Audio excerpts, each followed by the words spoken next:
Hey folks, Gary here.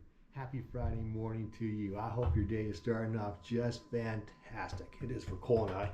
Every day is a great day to be alive. Every day is a great day to be with God, to be in God's presence. And that's what we've been talking about this week and last week, about being in God's presence and what a joy that is. What a blessing that is. And so looking at Psalm 84, we've been looking at this psalm all over the place, but looking at Psalm 84, looking at verse 10, and it says this: a single day in your courts is better than 1,000 anywhere else. Anywhere else. Think of anywhere. That's a great place to be. Disneyland, being with the big mouse, or maybe being in Paris, looking at the Eiffel Tower. Or I'd love to go to Australia. I don't know why. I just kind of always thought that'd be kind of a cool thing to do, like being there or being in Hawaii or anywhere.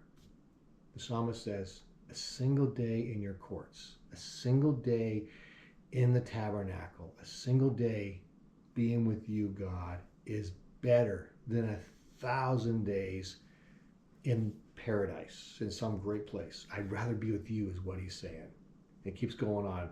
I'd rather be a gatekeeper in the house of my God. So being a servant, someone who's opening and closing the gates for people, I'd rather be that guy than to live the good life in the homes of the wicked. In other words, I'd rather be a servant, I'd rather be a gatekeeper in the temple than to live my life in a mansion someplace, being fed good food and having entertainment and all that kind of stuff, living the real good life.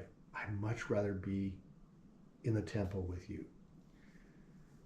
Man, think about what you want in your life. Think about what you desire. I desire this. I desire that. Man, it'd be good if we had this. All those kind of great things. I think God gives us good desires. I'm not saying there's anything wrong with that, but think about those things and then think about, what do you want more? Do you want those things more, or do you want God more? Now, it's not necessarily a choice between one or the other, but if you seek God first, if you seek Him before everything else, your life is just so much better. I mean, that stuff can come along too. I'm not saying that that's necessarily bad, but what do you seek the most? Do you seek God's presence the most? We were looking at Exodus 33 last week quite a bit, and Moses says, when he's told about the plan to go into the promised land, and God says, I'll send an angel ahead of you. An angel will do all this. And Moses says, like the promised land sounds amazing. It's what we've always wanted. It's what we've always dreamt of, is that promise you made to Abraham. And we want that promise for sure. But if you don't go with us, he says, I don't want to go. As great as the promised land is, if you don't go with us, I don't want to go. I'll stay here with you, because I'd rather have you than have all the riches in the world. I want you. If you're not going with me, I'm not going. And I think that's a powerful thing for us. I think in our lives, is God's presence, is God into this? Does God want to do this? Again, God gives us great desires. I'm not saying those desires are bad at all. I'm not saying they're good either. It depends what the desire is. I'm not saying they're bad or good. But what do you desire the most? I want to desire Jesus more than anything else.